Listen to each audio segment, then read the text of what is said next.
Assalamualaikum warahmatullahi wabarakatuh. Innal hamdalillah nahmaduhu wa nasta'inuhu wa nastaghfiruh wa na'udzu billahi min sururi anfusina wa min sayyiati a'malina. Man yahdihillahu fala mudilla lahu wa man yudlil fala hadiya lahu. وأشهد أن لا إله إلا الله وحده لا شريك له وأشهد أن محمدا عبده ورسوله لا نبي بعده. اللهم صل وسلم وبارك على محمد صلى الله عليه وعلى آله وأصحابه ومن تبعهم بإحسان إلى يوم الدين. أما بعد. Puja dan puji syukur kita panjatkan hanya untuk Allah semata. Limpahan rahmat dan nikmat yang Allah berikan kepada kita memudahkan kita untuk hadir di majelis ini. Limpahan hidayatut taufik memudahkan kita untuk tetap istiqomah dalam Islam, dalam iman. Semoga Allah Jalla wa'ala tetap mengumpulkan nikmat-nikmatnya dalam diri kita, terutama nikmat tauhid, nikmat sunnah, nikmat mendapatkan pemeliharaan, taufik, istiqomah di dalamnya hingga kematian menjemput kita. Semoga kita kelak diberikan nikmat husnul khatimah. Semoga salawat dan salam selalu terlimpah kepada Nabiul Mursalin, Khadimul Anbiya wal Mursalin, Muhammad sallallahu alaihi wasallam. Demikian pula untuk keluarga beliau, keturunannya, para sahabatnya dan seluruh pengikutnya hingga tibanya hari kiamat. Bapak Ibu, saudara-saudari yang dirahmati Allah, setelah kita membahas tentang jenis neraka dan para penghuninya, terakhir insyaallah yaitu neraka ladha, kita memasuki pembahasan berikutnya yaitu al-jannah. Al-jannah yaitu surga. Secara bahasa, jannah itu diartikan dengan kebun atau taman. Maka surga tempat manusia mendapatkan nikmat yang tertinggi di akhirat, pasti di dalamnya ada taman-taman. Tapi tidak setiap taman disebut surga. Karena banyak taman-taman di dunia tapi bukan surga. Justru tempat yang menjerumuskan manusia ke neraka. Contoh Taman Bungkul.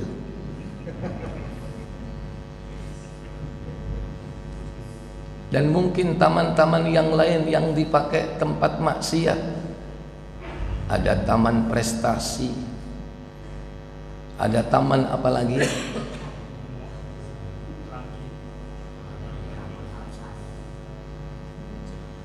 Itu adalah taman-taman dunia yang mereka membuatnya berharap mendapatkan kenikmatan, tetapi bukan kenikmatan yang hakiki.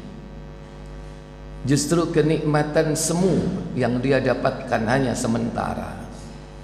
Justru kenikmatan yang menjerumuskan manusia kepada kebinasaan.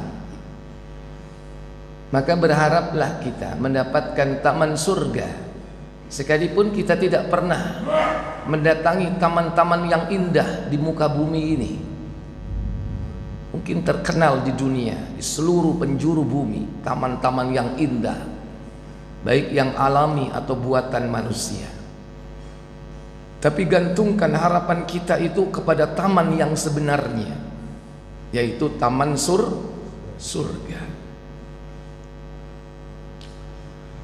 Dan inilah cita-cita setiap hamba Allah yang beriman,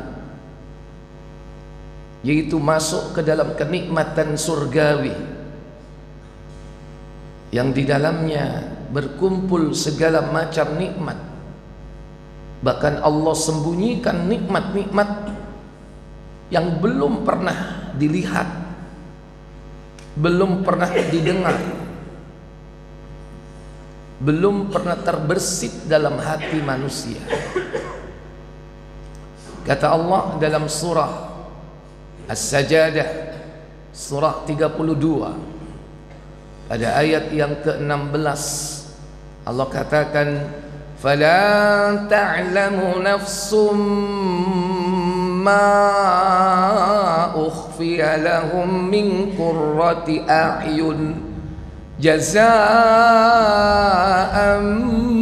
بِمَا كَانُوا يَعْمَلُونَ. Apa kata Allah?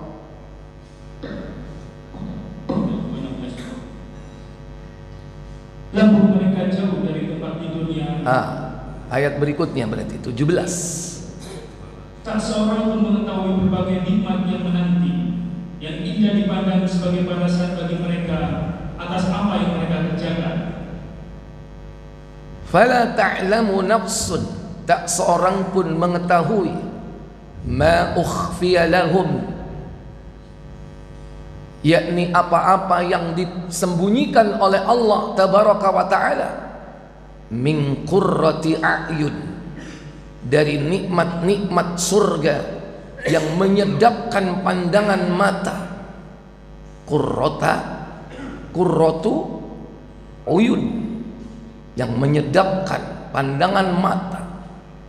Jazaa'an bima kanu ya'malun, sebagai suatu balasan atas apa yang telah mereka kerjakan di dunia ini. Dalam riwayat hadis dalam Sahih Ibnu Majah, saya lupa nomornya di situ, coba dicari itu.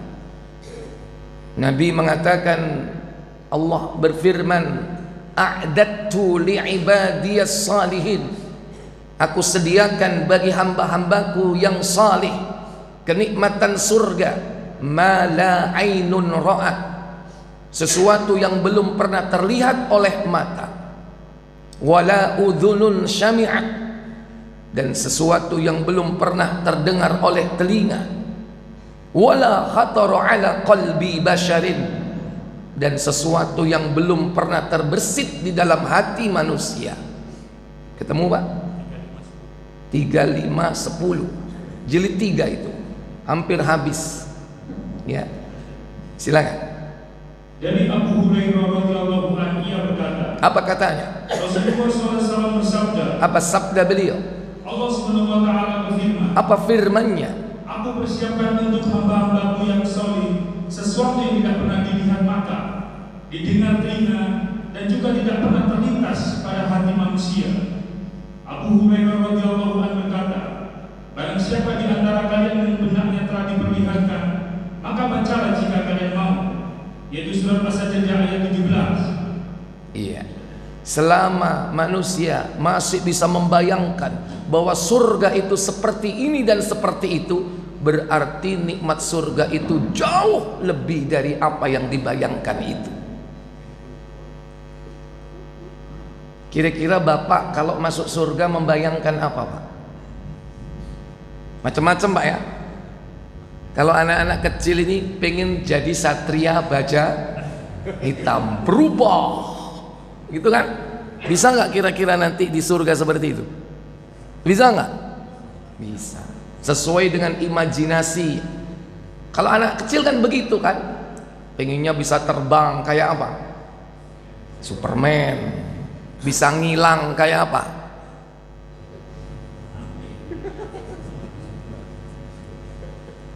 Kira-kira kalau Bapak bayangin apa di surga Pak?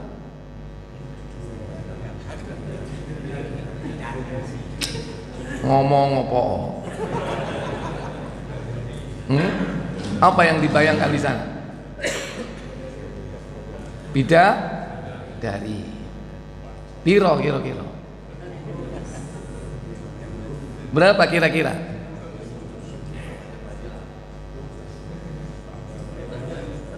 Ya, banyak-banyaknya. Memang jaluk piro. Tapi minimal orang-orang di surga itu akan mendapatkan bidadari minimal 2. Yang bidadari ini memiliki betis tembus pandang betisnya bagaikan kaca. Kata Nabi, buka Muslim KBC 2424. Nek bidadari dunya iki betise ya apa kira-kira? Hah? Butek. Gak bening, butek. Apalagi ahli bidadari surga mungkin dipilih sebagai Miss World, Miss Universe.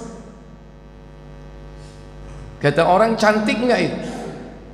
Tapi dia harus dites, harus berjalan di atas catwalk dengan pakaian bikinan siapa?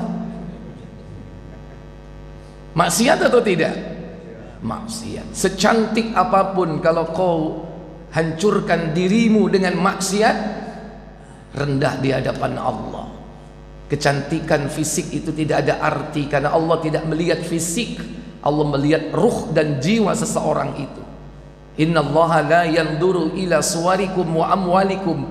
Sesungguhnya Allah tidak melihat rupa dan hartamu, walakin akan tetapi Allah yanzuru fi qulubikum, melihat apa yang ada di dalam hatimu, wa a'malikum, dan amal perbuatanmu. Maka orang yang mengutamakan fisiknya di dunia ini bagai bangkai berjalan di muka bumi, jasad yang ruhnya tidak ada artinya. Maka jangan tertipu dengan bidadari dunia. Tapi jenenge wong lanang nek delok wong ayu ya apa kira-kira? Halo? Ngiler enggak? Hah? Saya iso ngiler tak sampean? Berharaplah bidadari sebenarnya di akhirat. Paling tidak ciptakan bidadari itu sejak di dunia. Siapa mereka? Pasangan-pasangan hidup kita. Bentuk dia menjadi calon bidadari akhirat. Dan itu lebih mulia daripada bidadari akhirat. Karena wanita-wanita dunia itu memasuki surga dengan amal soleh, dengan sholatnya, dengan puasanya, dengan amal solehnya, berbaktinya kepada Allah, taatnya kepada suami. Beda dengan bidadari surga. Bidadari surga langsung dicipta oleh Allah tanpa amal soleh. Tapi bagaimanapun jenenge wong lanang tetap tertarik nang wong ayu. Sampai digambarkan kecantikan bidadari itu. Bagaimana kata Nabi? Dari Muhammad radhiyallahu anhu berkata, pada suatu ketika para sahabat berlomba cepat saling mengingatkan atau berdiskusi, manakah penduduk surga yang lebih banyak, laki-laki atau perempuan?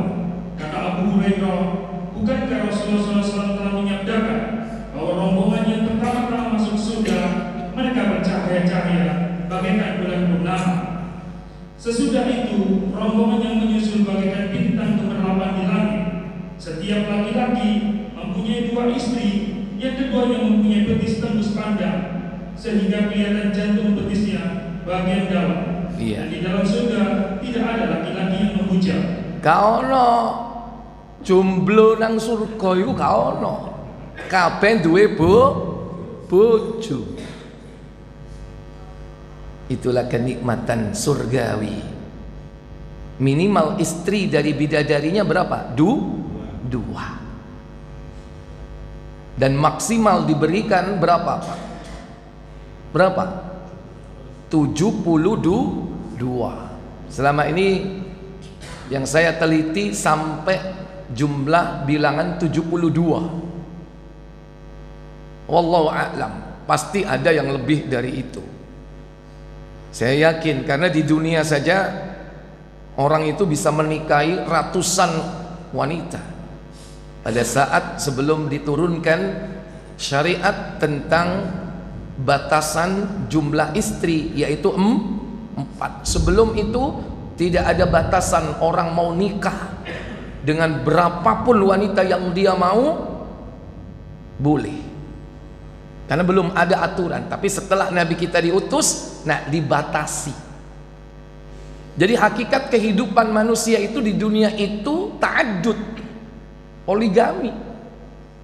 Justru datang syariat Nabi kita Muhammad itu mengatur, dibatasi cuman 4. Kenapa? Karena begitu kompleksnya kehidupan di akhir zaman.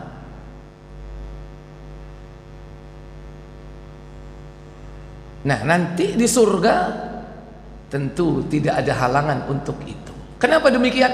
Karena manusia bebas untuk menikmati kenikmatan surga itu tanpa kerja keras. Nek nang donya duwe bojo siji ae masyaallah nyambut gawe gak mari-mari. Awan digawe bengi digawe awan, sirah digawe sikil digawe sirah, tapi duduk sirkus loh ya. Itu artinya sibuk orang mencari dunia untuk memenuhi kebutuhannya. Begitu kompleksnya urusan dunia ini, cari maisha aja susah. Sehingga banyak orang yang tidak memanfaatkan fasilitas maksimal 4 itu. Kenapa? Karena pertimbangan-pertimbangan itu, kompleksnya kehidupan.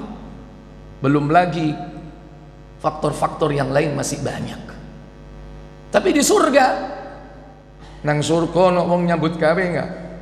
Halo, mangan karek jupu, ngombe karek ngombe, kepingin buah karek metik, sehingga nggak butuh cari pekerjaan, nggak ada lowongan di sana. Emang mau kerja apa di sana? Nggak ada. Nggak perlu uang, Pak. Nggak butuh lagi alat tukar di sana. Arep dodolan mbek sapa? Wong di surga itu nanti ada mall, ya kan? Mall itu kalau bahasa kita pasar, dan pasar itu tempat berkumpul manusia di hari Jumat. Makanya kita dibiasakan di hari Jumat ini hari berkumpul, disebut dengan Jumu'ah, hari apa? Berkumpul, tapi untuk ibadah. Karena di surga itu ada hari Jumat, tempat kita berkumpul di sana. Ada pasar yang bisa dinikmati seluruh apa yang ada di dalamnya. Mau pakaian, tinggal ambil. Gak usah repot jahit. Nang kono gak ono tailor. Antum bayangkan bagaimana pakaian surga. Sopo sing jahit niku kira-kira? Hah? Sementara di dunia pengen baju bagus gimana? Kadang beli gak cocok, ngepasno ambek awake. Akhirnya apa? Jahit. Harus bondo duit, bondo kain, kadang tukaran dhisik, gak cocok iki kegeden. Di sana nggak ada. Semua pakaian itu langsung pas. Bayangkan seperti itu masih bisa kita bayangkan. Sementara surga kata Nabi tadi apa? Sesuatu yang belum pernah terbayang dalam kehidupan ini. Dan inilah Bapak Ibu yang kita cari. Jangan surga dunia mengalahkan surga akhirat kita. Dan Allah itu sudah ngasih kita loh 2 kapling. Kapling 1 di neraka dan kapling 1 di mana? Di surga. Kita ini sudah punya masing-masing 2 kapling Bapak Ibu. Buka Ibnu Majah 35:19.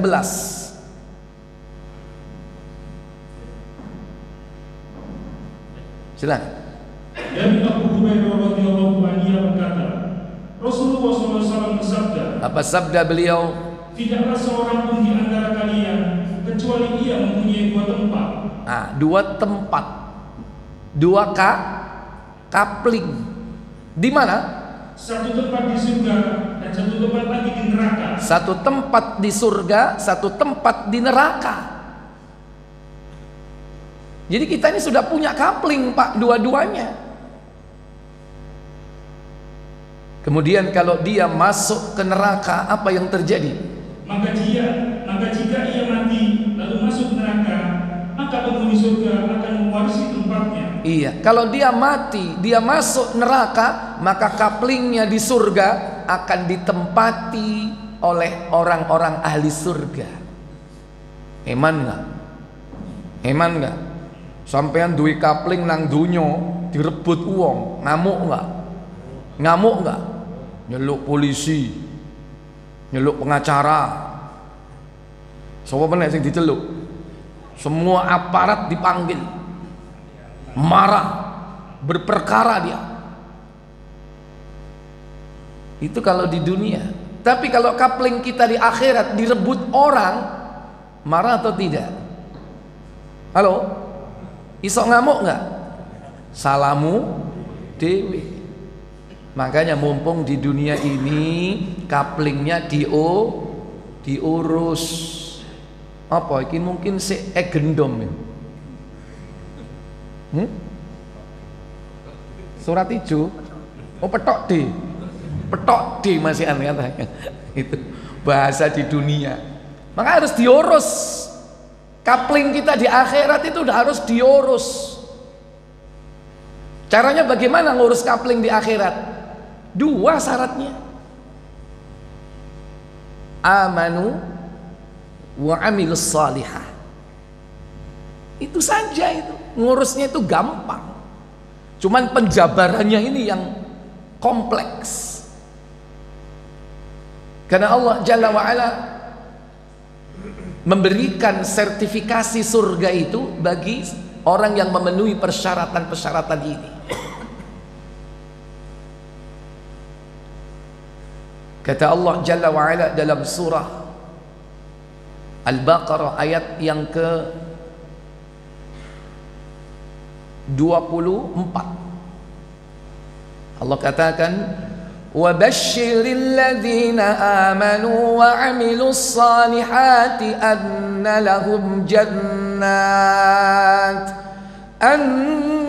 لَهُمْ جَنَّاتٍ تَجْرِي مِنْ تَحْتِهَا الْأَنْهَارُ. Apa kata Allah? Afwan, ayat 25, silakan.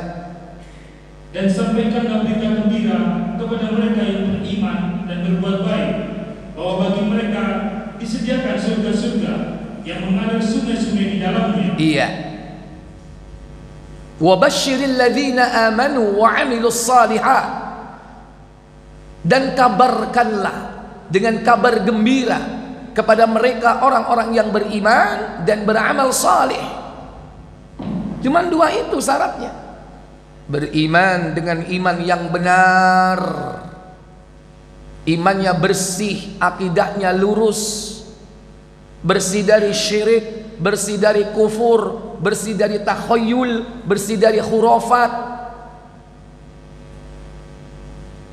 Jadi tidak sekedar iman percaya, belum cukup. Waspadalah terhadap kotoran-kotoran iman, penyakit-penyakit iman.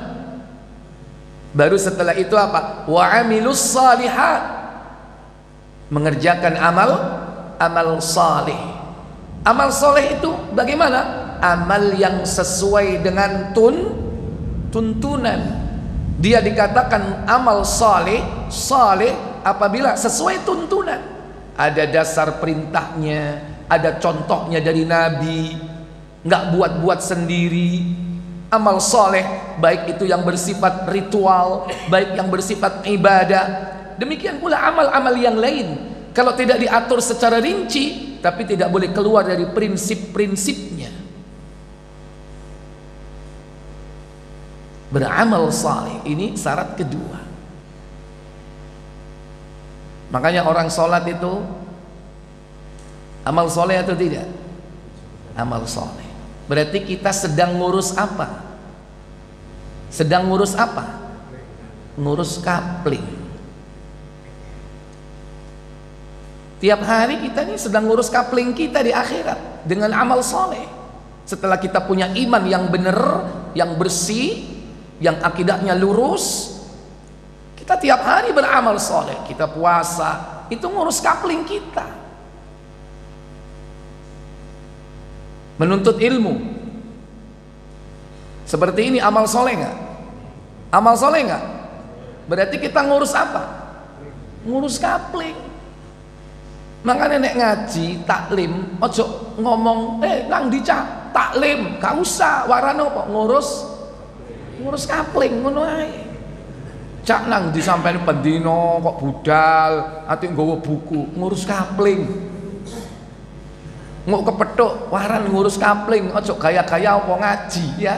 Kon sampean dilokno ngaji tok pendino. Coba kalau ngomong ngurus kapling ngeluh nggak deh? Pendino kok ngurus kapling iki tuan tanah iki ketokane iki. Kon kepingin melok, ayo melok. Bareng melok dijak nang Al Ihsan. Lah ndi ngurus kapling kok nang kene? Ini amal soleh. Syarat untuk kita mendapatkan apa? Sertifikasi surga. Tapi jangan bayangkan sertifikat itu ada kartunya, ada bukunya, enggak.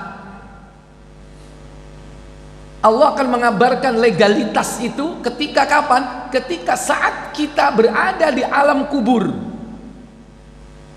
Kapling kita itu jadi apa enggak di surga? Itu di alam kubur, belum di surga. Kenapa?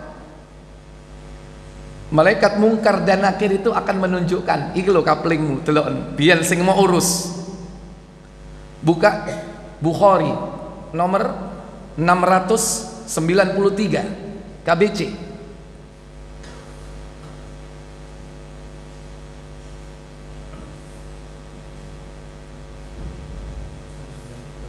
Ya. Dari Anas bin Malik.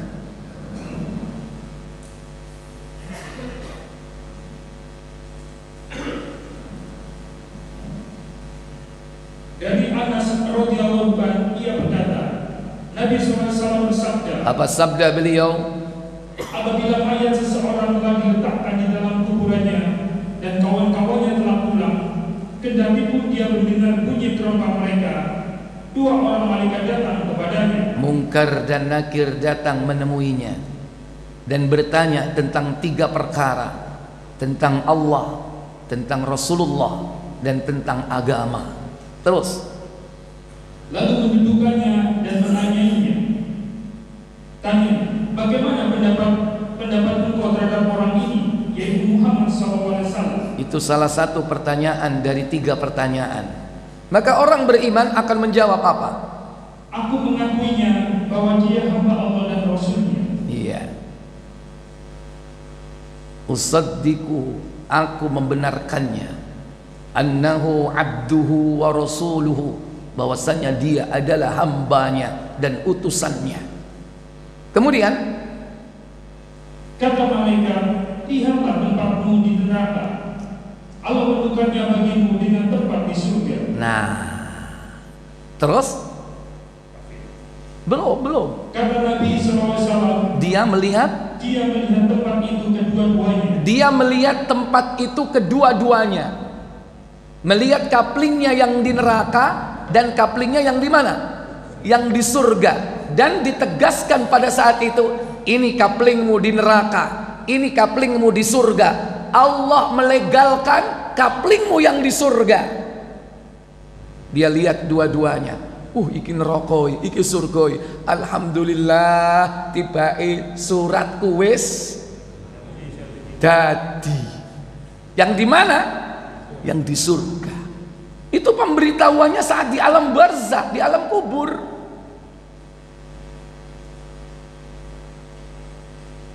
Belum nanti, belum. Lebih hebat lagi apa? Ada yang belum mati atau saat mati ditunjukkan. Ketika menjelang mati itu ditunjukkan. Siapa mereka? Yaitu orang yang mati syahid. Belum masuk alam kubur sudah ditunjukkan surganya, kaplingnya. Baca Tirmizi 1663. Baca, dicari aja manual sama apa namanya digitalnya supaya cocok. 1663.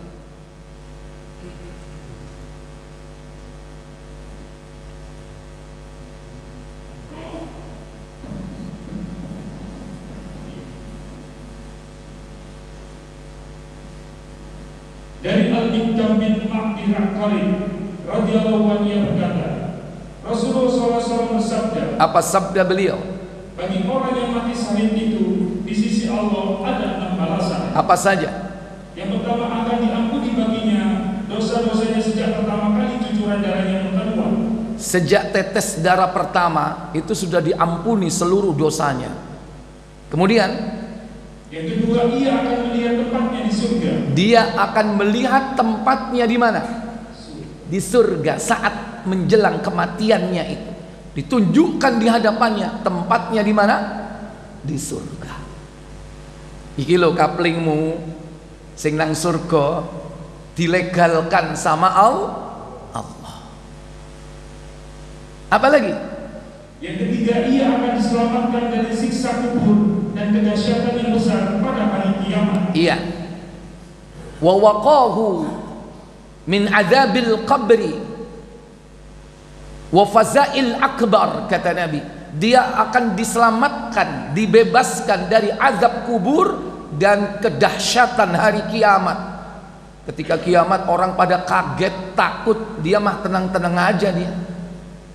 Yang keempat, akan diletakkan di atas kepalanya mahkota kewibawaan. Satu yakin pada mahkota tersebut lebih baik daripada dunia dan apa yang ada di dalamnya. Itu baru satu permata, batu yakut yang ada di mahkotanya itu lebih baik dari dunia ini dan seisinya.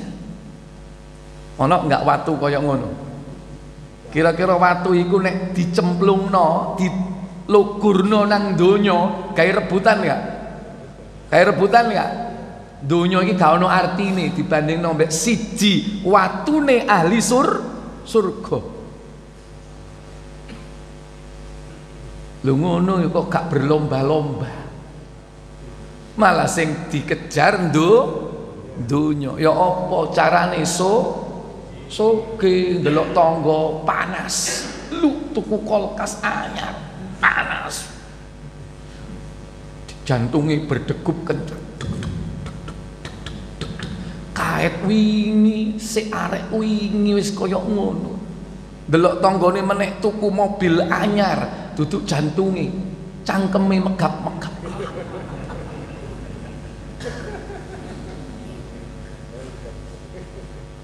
Orang kalau ngejar dunia itu begitu. Dia lupa dengan visi akhiratnya. Maka keluarga mukmin, keluarga muslim itu harus punya visi. Visi hidupnya adalah akhirat, ukhrawi. Maka tiap hari itu harus selalu diupdate visi akhiratnya terus.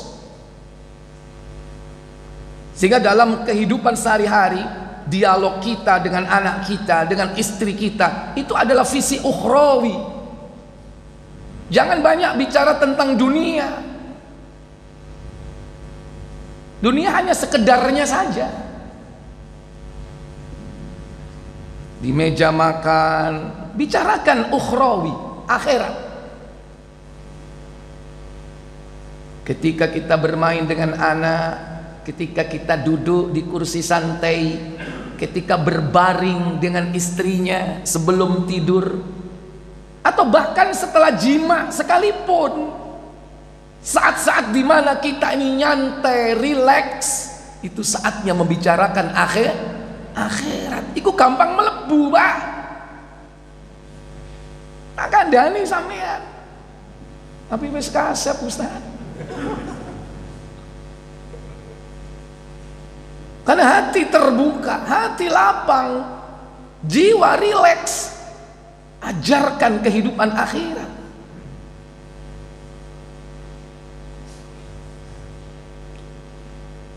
Ikhwatal iman aizakumullah. Tapi kita harus punya konten dulu, makanya harus menuntut ilmu. Kalau kita mau mengisi gelas, ceretnya harus ada apa? Airnya. Gimana mau ngisi gelas kalau ceretnya nggak ada airnya? Maka kita harus mengisi ceret kita dulu dengan apa? Menuntut ilmu, sehingga kita punya bahan pembicaraan akhirat yang akan kita berikan kepada anak-anak kita, kepada keluarga kita. Jangan yang dibicarakan dunia melulu. Le konko mangan nang ndi, le konko mari SMA nang ndi, nang dalan ayo mangan nang ndi, mangan ae sing dibicarno, mangan ae donya ae sing dibicarano.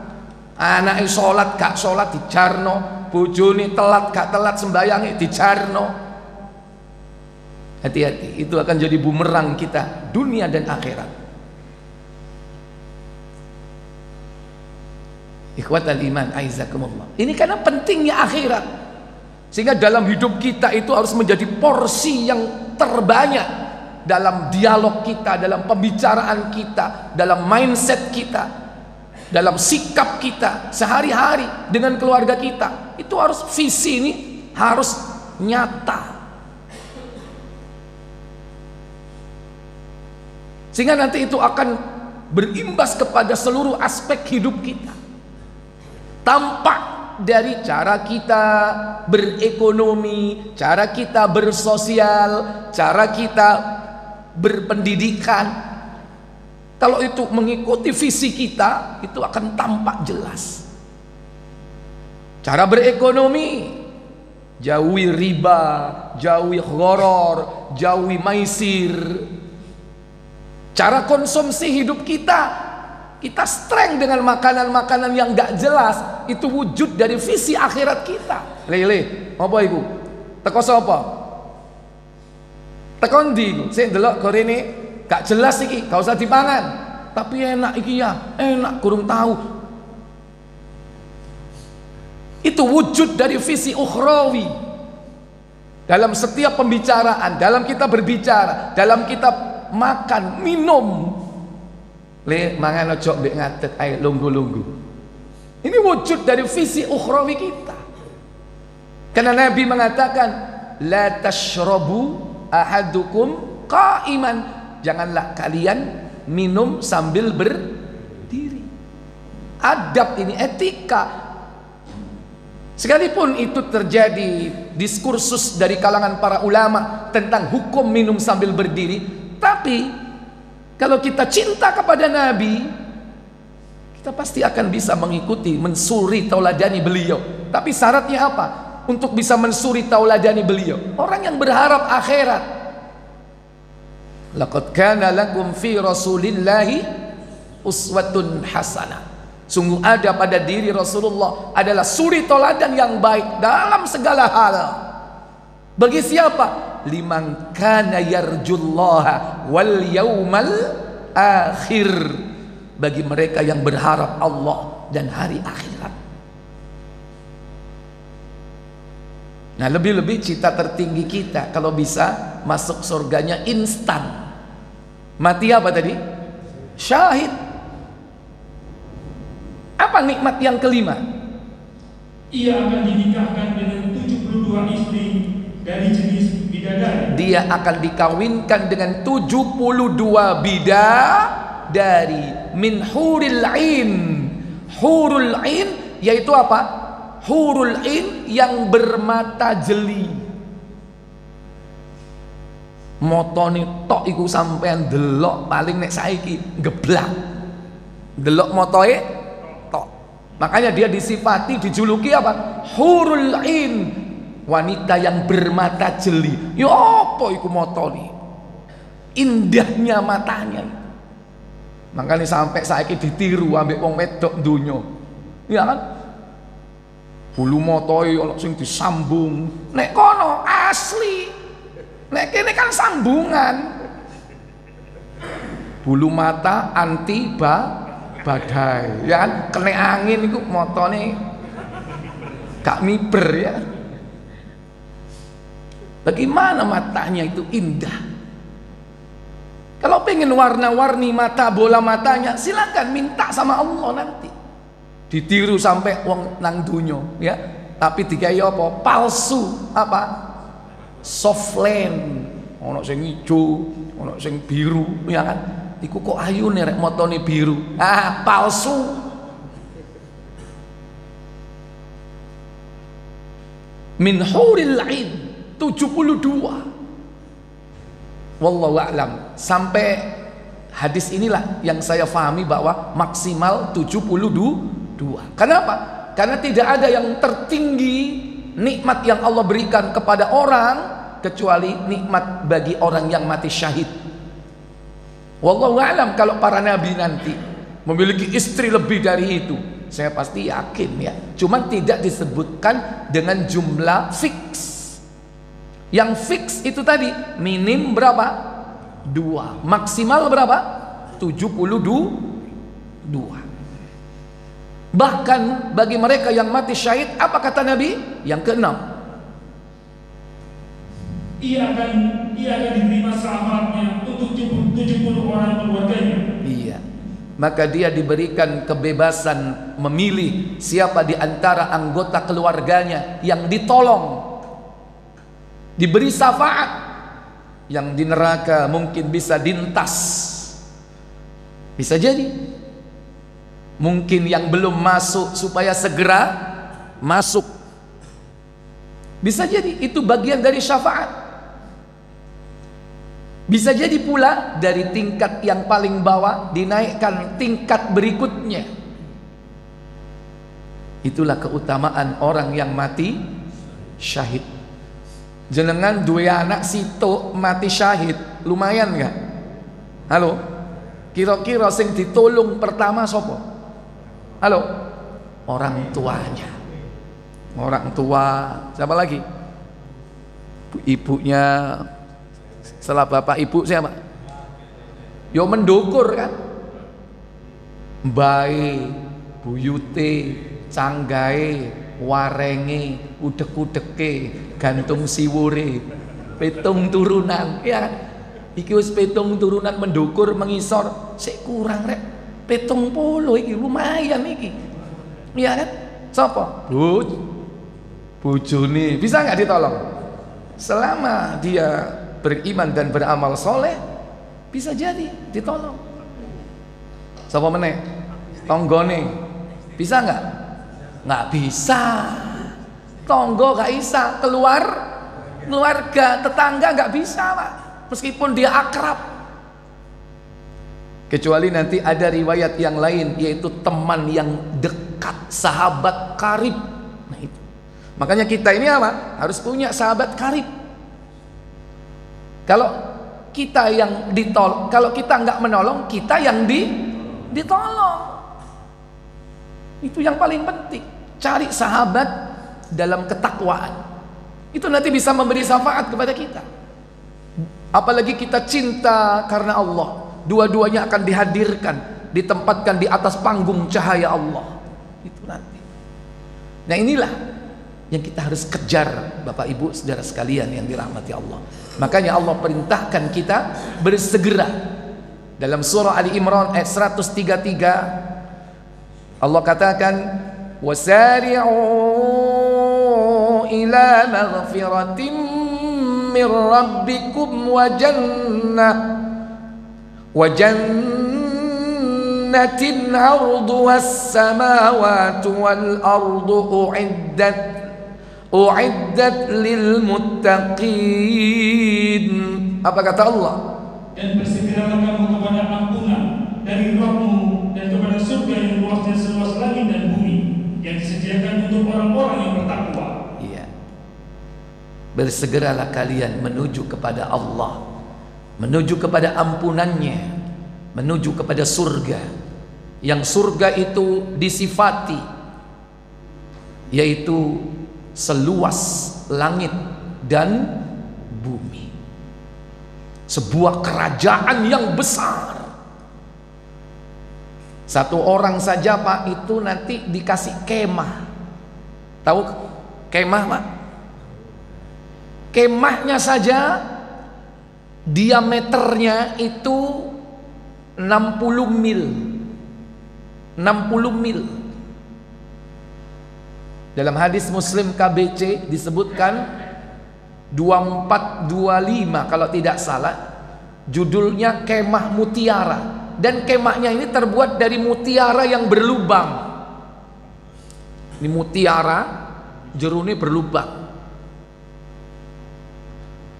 Kalau kita taunya itu mutiara itu dari apa, Pak? Ya? Dari kerang. Tapi ojo takok nang kono iku mutiarae tekon ndi. Mutiarae sakmono, kerange sak piro. Wis ojo mikir ngono, ya kan? Pokoknya Nabi mengatakan seperti itu. Ya. Berapa? 2430. Ya, silakan. Dari Abdullah bin Qais radhiyallahu anhu, dari bapaknya radhiyallahu anhu, dari Nabi sallallahu alaihi wasallam bersabda, bagi seorang mukmin disediakan di surga sebuah khaymah dari sebuah mutiara yang berlubang, panjangnya 60 mil. Iya. Tuluhu sittuna zira'an, panjangnya 60 mil. 1 mil 1,6. Kalau 60 berapa? 90 kilo lebih. Surabaya Malang iku kemah tok sakmono, Pak. Iku isine macem-macem. Itu baru khemahnya, belum istananya. Itulah yang diperintahkan kita mengejarnya, Bapak Ibu, saudara-saudara sekalian. Maka jadikan surga itu sebagai tujuan akhir, cita-cita kita yang kita persiapkan mulai dari saat kita di dunia ini. Kalau perlu bangun kesepakatan, kesepahaman dengan keluarga kita. Nah, kita akan menuju ke sini, nah. Ini loh, nah, surga. Ayo kita sama-sama. Supaya apa? Tiap hari ingat, kita ini bahkan pengen rekreasi, bahkan reuni, berkumpul di mana? Di surga. Itu harus jadi cita-cita kita. Oleh karena itu, kalau sudah melihat seperti itu, dunia ini tidak ada artinya. Bahkan jangan sampai dunia ini melupakan dan melenakan tujuan akhir kita. Karena musuh kita ini tidak akan rela kita memasuki kampung halaman kita. Karena hakikat kampung halaman kita itu di surga, karena bapak ibu kita itu dulu berasal darinya. Oleh karena itu nanti akan mudik besar-besaran. Tapi pertanyaannya, sampaikah kita ke tempat kampung halaman kita, ataukah dalam perjalanan mudik itu kita kesasar? Nggak nyampe, malah kesasar. Dan kalau sudah kesasar, di mana tempatnya? Waliyadzubillah. Baik Bapak Ibu saudara sekalian, materi ini masih belum selesai. Ini belum apa-apa, masih muqaddimah. Yang akan datang kita akan membahas tentang infrastruktur surga. Setelah infrastruktur surga, diling-iling ya, konek apa bulan ngarep cek takok-takok. Infrastruktur surga. Berikutnya kita akan membicarakan tentang yaitu calon-calon penghuni surga. Karena surga itu ada klaster-klasternya. Masing-masing klaster itu ada yakni amalan-amalan khusus yang mereka lakukan. Wallahu a'lam. Baik, mungkin ini yang bisa saya sampaikan. Ada pertanyaan? Silakan Pak Thoiban.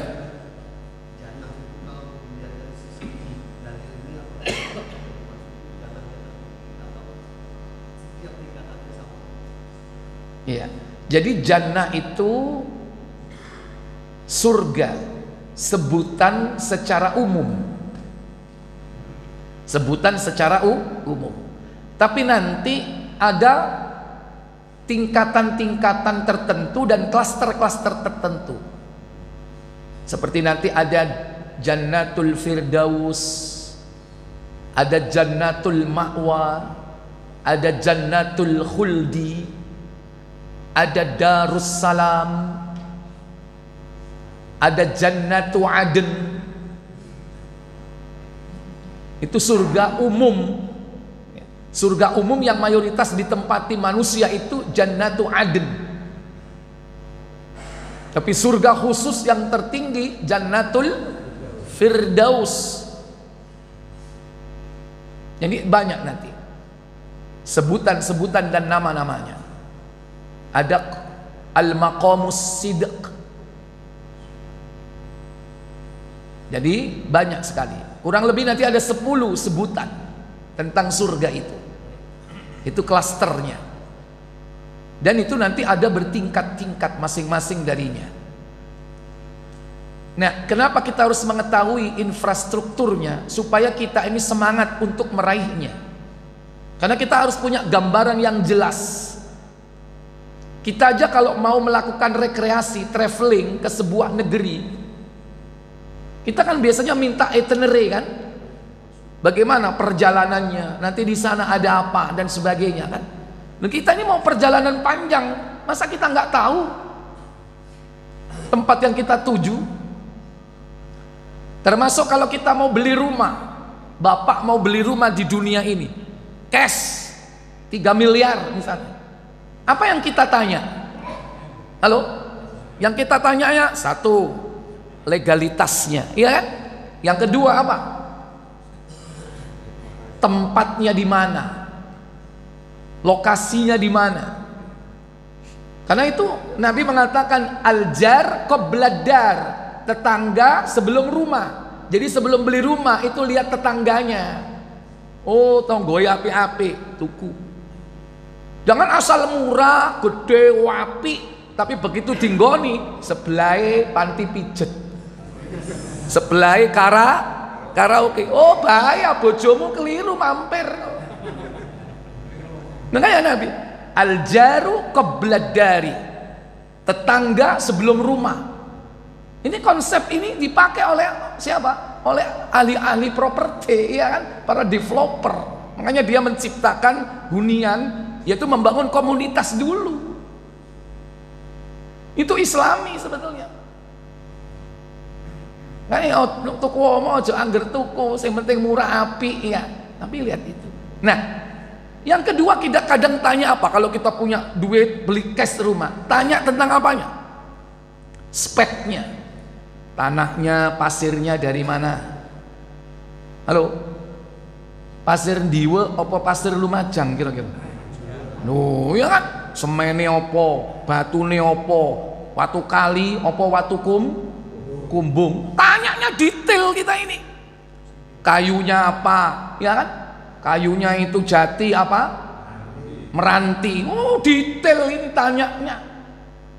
Terus angka ratapnya apa? Kayu, apa galvalum, apa galvanis. Oh, tanyanya macam-macam. Modelnya apa? Klasik, apa mini? Detail. Tapi kini arep mlebu surga gak tahu belajar speknya surga. Pelajari speknya surga supaya apa? Semangat kita mencarinya. Tanahnya dari apa? Dindingnya dari apa? Pasirnya dari apa? Itu infrastruktur yang harus kita ketahui. Supaya apa? Dalam tiap hari visi kita itu surga. Ketika melihat Hong Kong rekreasi, indahnya api, kita nggak akan takjub hanya karena dunia. Sehingga banyak loh orang berlomba-lomba pengen nang Paris, pengen nang gone, aja meneh ado-ado nang Indonesia, pengen nang gone ndi ku sing wapi iku. Bali, Lombok, Raja Ampat, ya kan? Oh, jarene api, pasir putih. Itu dunia. Nggak ada artinya dengan akhirat. Kenapa kok kita tidak merencanakan, ayo kapan kita rekreasi ke surga? Nah, ini tujuan kita. Sehingga kita nggak tertarik dengan negeri-negeri yang indah tapi tempat maksiat. Lapo kok narep nang Pattaya iku lapo? Ya. Ojo nuduh aku tau ngono ngawur ae niku. Ya lapo golek opo sampean arep nang Hawaii iku ya kan? Apa ndelok wong joget nang ngono? Meskipun pantainya indah, tapi banyak maksiat enggak? Banyak. Enggak perlu kepengin ro kute ya kan? Opo? Donya iku kabeh. Orang beriman itu lebih tahu tempatnya di surga dari tempat-tempat di dunia. Kita nggak ngerti ini, negeri ini nggak masalah, tapi kita lebih tahu tempat kita di surga. Makanya pelajari itu, supaya kita ini punya visi, punya target dalam hidup ini. Untuk apa?